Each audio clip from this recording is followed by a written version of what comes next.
Welcome back inside the BMO Harris Bank Center. It's the IceHogs in the Oklahoma City. The IceHogs kicking off a busy weekend here tonight.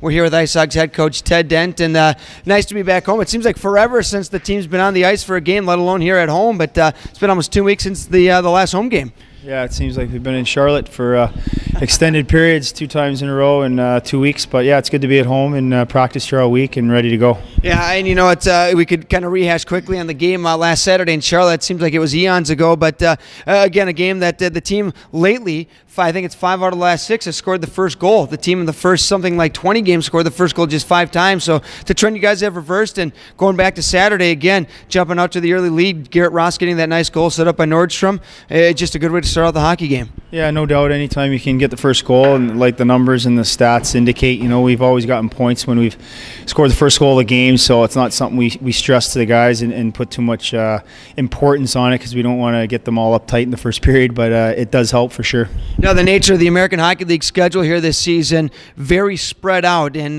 despite the IceHogs playing the second most games in the AHL coming into tonight, your team's only played 2 games in the last 13 days, 3-3 coming this weekend. So the schedule changed pretty quick here. Yeah, it's nice to get some games. We know we've had 3 practices and morning skates. So, you know, that third one in Iowa at 4 o'clock might, you know, be a tough one for sure, but we're going to gut it out, and hopefully we can take care of business here at home before we head to Iowa. Yeah, and Oklahoma City's a new opponent. You know, we come off of Charlotte, who we've seen 6 times already this year. Oklahoma City, first time we've seen them, and kind of a similar situation in Oklahoma City that you're facing here in Rockford. A lot of roster turnover, looking at the roster, a lot of unfamiliar names, at least guys that haven't been in Oklahoma City in the last couple of years. Yeah, it's they've had, I think, 6 or 7 goalies to the roster this year, and they've had some change, you know, but they're a well-coached team with Todd Nelson there, and they always play hard. They have a good defense core, and they got Omar up front that's got 28 points, I think, on the season, so he's a guy we definitely have to watch as well. They kind of remind me a lot of the Milwaukee Admirals, and they've had talent there, don't get me wrong, but it always seems like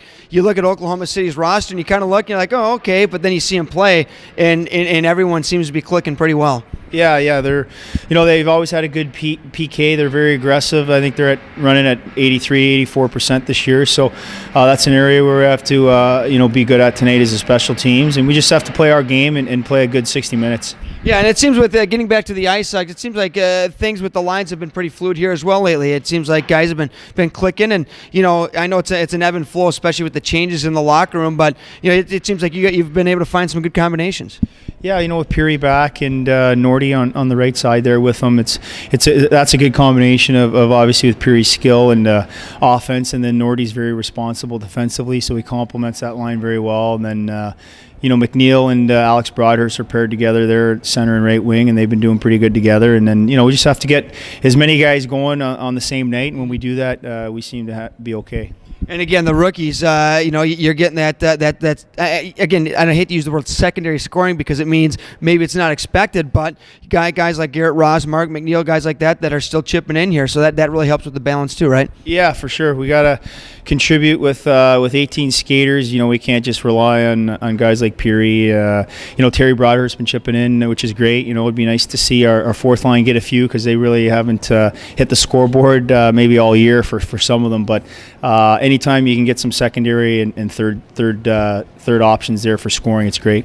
Now, I know Mike Koska was only here for 2 games, but having him here and seeing him kind of operate on the power play, and again, he had to shake some rust off on Thursday night last week in Charlotte, but you know, having guys like even Clendenning, a guy that's been pretty good on the power play here for the last year and a half, but other guys, Klaus Dahlbeck, you know, Victor Svedberg, other guys that you like to pop out there on the power play. How much does it help them to see a guy like that kind of operate on the advantage? Yeah, it's great. I mean, anytime you can throw a bone to guys like Svedberg or Klaus, or, you know, Koska obviously was here, and he deserves that position. He's a power play guy. But, you know, certain games, certain guys might struggle, or they're not having a great game. So it's nice to reward the third and fourth line guys and also the defensemen when you can. All right, well, it's the IceHogs and the Oklahoma City's first of 2 between these 2 teams here at the BMO. Teddy, good luck, and thanks for the time. Thanks, Mike. All right, we'll take a quick break. We'll be right back here on the IceHogs Broadcasting Network.